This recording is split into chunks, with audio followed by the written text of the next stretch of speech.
বিসমিল্লাহির রহমানির রহিম। সম্মানিত ভিউয়ার্স, নাটোর জেলার নলডাঙ্গা উপজেলার নলডাঙ্গা সরকারি হাই স্কুলে 1998 সালের এসএসসির ব্যাচে আমরা কিছুক্ষণ আগে একটা পিকনিকের আয়োজন করেছি। আমরা কিছুক্ষণ আগে খাওয়া দাওয়া কমপ্লিট করেছি। এবারে আমরা নৌকার ভ্রমণে বের হচ্ছি। আমরা কিছু বন্ধুরা মিলে এখানে আমাদের বন্ধুর ভিতর আছে নাটোর আধুনিক সদর হাসপাতালের এফসিপিএস এমবিবিএস ডাক্তার ডক্টর রবুল আওয়াল, আছে কাজী মোজাম্মেল হক ওসি নাটোর আসে পোবা থানা। এছাড়াও আছে বিশিষ্ট ব্যাংকার,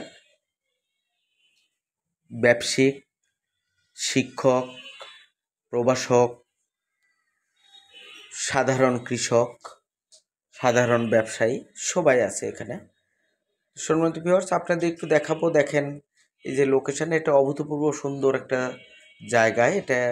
এই জায়গাটার নাম হচ্ছে মহিষমারি। এখানে রেল ব্রিজ এবং সড়ক ব্রিজ দুইটাই এখানে অবস্থিত। আমরা বিলের একদম মাঝ বরাবর চলে এসেছি। এখানে আপনাদের দেখাবো চারিদিকে পানি বিধৌত, চারিদিকে পানি থই থই করছে। এই হালতির বিলে, যেখানে মাঝখানে এই মিনি কক্সবাজারে একদম মাঝখানে যে গ্রামটা, সেটা হচ্ছে হালতি। এই হালতি গ্রামকে কেন্দ্র করে এই হালতির বিল গড়ে উঠেছে। এখানে পাশে আছে খোলাবাড়িয়া দাখিল মাদ্রাসা, খোলাবাড়িয়া উচ্চ বিদ্যালয় এবং সেই খোলাবাড়িয়া দাখিল মাদ্রাসা। সম্মানিত ভিউয়ার্স, আপনাদের এই পুরো দৃশ্যপট আমাদের সঙ্গে থাকবেন।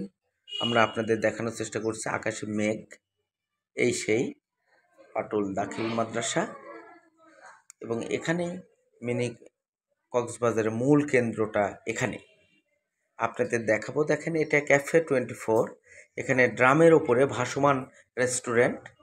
এই রেস্টুরেন্টের স্বত্বাধিকারী আমার ছোট ভাই পলাশ, যে এটা রেস্টুরেন্টটা চালায়।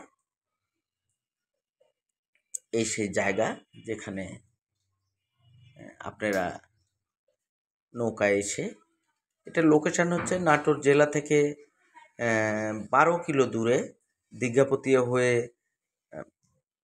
পাটুল ঘাটে আসলে এখান থেকে নৌকা দিয়ে আপনাকে এই 0 পয়েন্টে আসা যাবে। সম্মানিত ভিউয়ার্স, পাখির চোখে এই দর্শনীয় স্থান মিনি কক্সবাজার আপনাদের একটু দেখানোর চেষ্টা করছি। দেখেন, এখানে বিভিন্ন বয়সী মানুষ এখানে আনন্দ করতে আসে, ছেলেমেয়েরা আনন্দ করতে আসে।